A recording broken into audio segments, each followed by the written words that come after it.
There are a whole complex of Jewish customs that surround the new moon, and it occupies a prominent position in Judaism, to the point where it's called the Rosh Chodesh is called a semi-holiday. We actually say Hallel. We make a special blessing. We have particular customs of no work for the Jewish women. So let us dispel any misconceptions that people might think and say, oh, what is this? They go out, they look up at the moon when the new moon starts to be visible, and they say prayers.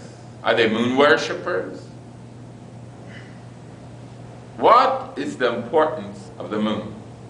For that matter, the Jewish people have a tradition that we also make a special blessing over the sun every 28 or 29 years. So what is it? Are we worshippers, pagan worshippers? Any answers to that question from anyone here?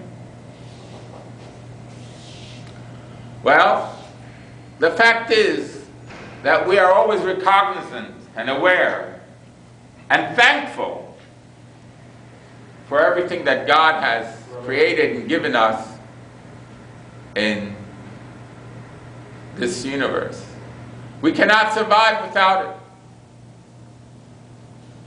And in the prayers of the new moon, of Rosh Chodesh, and of Kiddush Lavana, sanctification of the moon, we say, David Melech Yisrael Chai V'Kayam, King David, who passed away a few thousand years ago, Chai, lives, V'Kayam, and is here forever.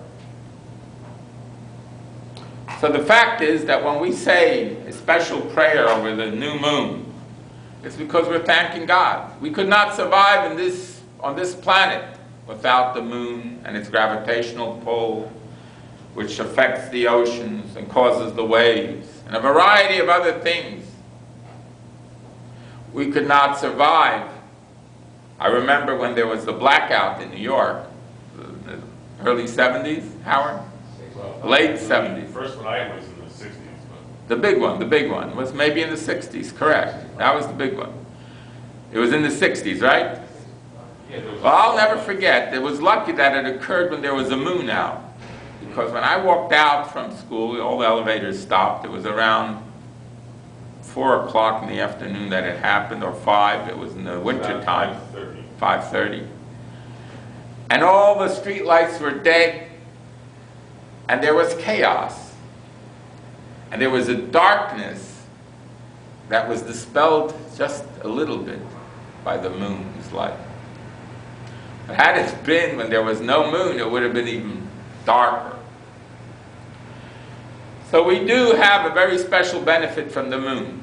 Its light, and also its effect upon our solar system, and our Earth especially.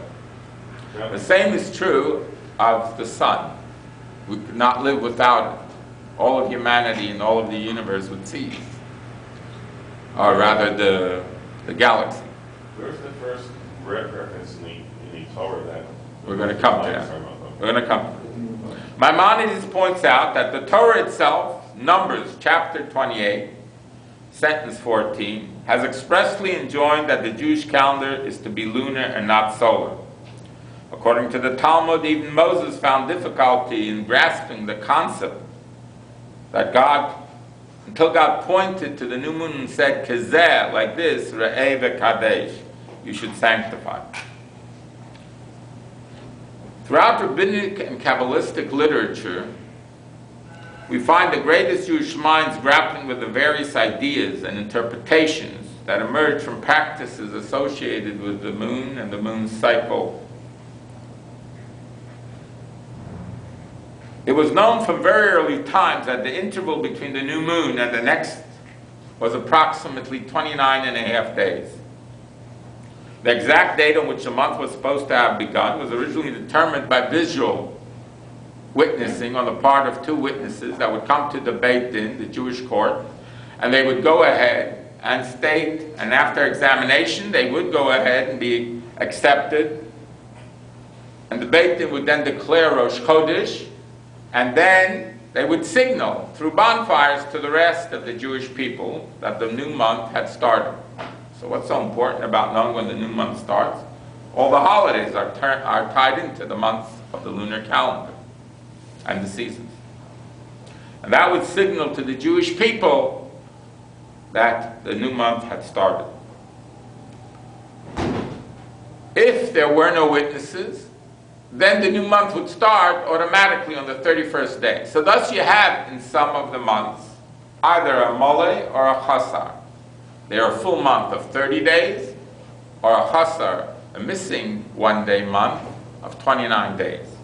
The coming month, this month, which ends Adar Aleph, the first Adar and the second Adar, we're going to have 2 days of Rosh Chodesh. So this month is a mole, full.